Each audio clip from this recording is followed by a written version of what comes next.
আরজিকর হাসপাতালে মহিলা চিকিৎসক পড়ুয়াকে ধর্ষণ এবং খুনের ঘটনায় দোষী সঞ্জয় রায়ের যাবজ্জীবন কারাদণ্ডের আদেশ দিলেন শিয়ালদা আদালতের বিচারক অনির্বাণ দাস। গত শনিবারে আরজিকর কাণ্ডে সঞ্জয়কে দোষী সাব্যস্ত করেছে শিয়ালদা আদালত। বিএনএসের 64, 66, 103/1 ধারায় দোষী সাব্যস্ত করা হয়েছে অভিযুক্ত সঞ্জয় রায়কে। এই ঘটনাকে বিরল থেকে বিরলতম বলে আখ্যা দিয়েছিল সিবিআই। নির্যাতিতার পরিবার এবং সিবিআই এর পক্ষ থেকে ফাঁসির সাজার আবেদন জানানো হলেও শেষ পর্যন্ত সঞ্জয়ের বক্তব্য শুনে সমস্ত তথ্য প্রমাণের ভিত্তিতে দোষী সঞ্জয় রায়কে যাবজ্জীবন কারাদণ্ডের নির্দেশ দিলেন বিচারপতি। আজকে আরজিকর কাণ্ডের মূল অভিযুক্ত সঞ্জয় রায় তার যে সাজার মেয়াদ ঘোষণা হয়েছে লার্নেড অ্যাডিশনাল ডিস্ট্রিক্ট এবং সেশন জাজ 1 নম্বর শিয়ালদা এই মুহূর্তে ঘোষণা করেছেন। সেখানে সঞ্জয় রায়কে যে গত 18 জানুয়ারি 2025 3টি ধারায় দোষী সাব্যস্ত করা হয়েছিল।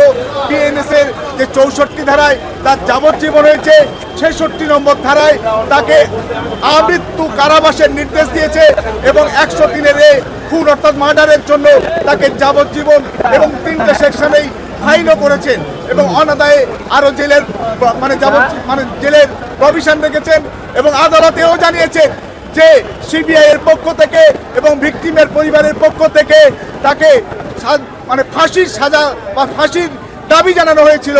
কিন্তু আদালত বলেছেন এই বিষয়টা আমি মনে করছি রেয়ারেস্ট ম্যাটার নয় বা বিষয় নয়, সেই কারণে আমি এখানে ফাঁসি অর্থাৎ ডেথ সেন্টেন্স বা ক্যাপিটাল সেন্টেন্স আমি দিচ্ছি না।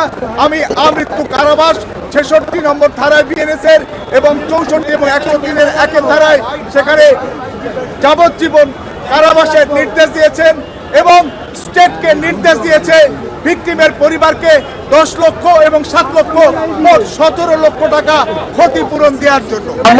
আমরা ইনভেস্টিগেশনের ল্যাচেসের উপর পয়েন্ট আউট করেছিলাম এবং আমাদের আর্গুমেন্টে সেটা মেনশন ছিল।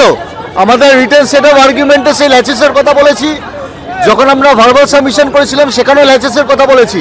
সেটাই ফলস্বরূপ আজকের জাজমেন্টটা। পরবর্তীকালে আমরা জাজমেন্টের কপিটা পেতে চলেছি। ওখানে উনি ইলাবোরেট করবেন কি উনি লিখেছেন সেটা হওয়ার পর ভালোভাবে তদন্ত করে তথ্য প্রমাণ পেশ করলেন। লাস্ট দিনকে তো জজ সাহেব বলেছে there has been some confusion. He has criticized the investigation. জীবনের শেষ দিন পর্যন্ত এবার সঞ্জয়কে কাটাতে হবে জেলেই। এদিকে এই রায় সামনে আসতেই সাজা নিয়ে অসন্তোষ প্রকাশ করেছেন মুখ্যমন্ত্রী মমতা বন্দ্যোপাধ্যায়। সাংবাদিকদের প্রশ্নের জবাবে তিনি বলেন, ফাঁসি হলে তিনি তার মনকে সান্ত্বনা দিতে পারতেন। পাশাপাশি এ প্রসঙ্গে রাজ্যে হওয়া আরও 3টি অপরাধের কথা উল্লেখ করেন মুখ্যমন্ত্রী। বলেন, সম্প্রতি আরও 3টি মামলায় দোষীদের ফাঁসির সাজা দেওয়া সম্ভব হয়েছে। পাশাপাশি তিনি উল্লেখ করেন, সিবিআই নয় বরং রাজ্য পুলিশ আরজিকর ঘটনার তদন্ত করলে অপরাধীকে ফাঁসির সাজা দেওয়ানো যেত। আমার রিঅ্যাকশন ইজ ভেরি ক্লিয়ার।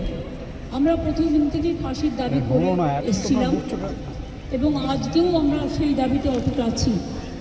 কিন্তু আদালতের রায় ন্যাচারালি এখন সবাই মিলে কি বলবেন আমি জানি না, বাট আমার কথা আমি বলতে পারি বা আমার দলের বক্তব্য যেটা হচ্ছে আমরা 3টে কেসে আপনারা দেখেছেন 54 দিন থেকে 60 দিনের মধ্যে আমরা ফাঁসি অর্ডার করিয়ে দিয়েছি। কিন্তু আমি জানি না এটা একটা সিরিয়াস কেস এবং এটা নিয়ে ফাঁসি সেক্ষেত্রে বিচারের রায় নিয়ে আমি আমার কথা বলতে পারি। আমরা এটাই বলেছিলাম আমাদের হাতে কেসটা থাকলে আমরা কিন্তু অনেক দিন আগেই ফাঁসির অর্ডার দিয়ে দিতে পারতাম, ফাঁসির অর্ডার করে দিতে পারতাম। আমি জানি না কিভাবে লড়াই করেছেন, কি করেছেন, কি যুক্তি, আপনারা তো লয়াররা জানেন। সুতরাং ডিটেলসটা তো আমি জানি না, ডিটেলসটা তো সিবিআই করছে এবং আমাদের হাত থেকে তো কেসটা ইচ্ছা করে কেড়ে নিয়ে চলে গেল। আমরা তো বলেছিলাম আমরা যদি করতে না পারি তাহলে আপনারা সিবিআইকে দিন, আমার কোনো আপত্তি নেই, কারণ আমরা চাই বিচার হোক।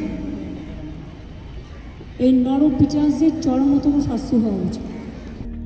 উল্লেখ্য, কদিন আগেই জয়নগরে এক নাবালিকাকে খুন এবং ধর্ষণের ঘটনায় ফাঁসির সাজা শুনিয়েছে আদালত। শুধু তাই নয়, রীতিমতো রেকর্ড করে মাত্র ৬২ দিনের মাথাতেই ফাস্ট ট্র্যাক আদালতে জয়নগরের ঘটনায় অপরাধীকে ফাঁসির সাজা দেওয়া হয়েছে।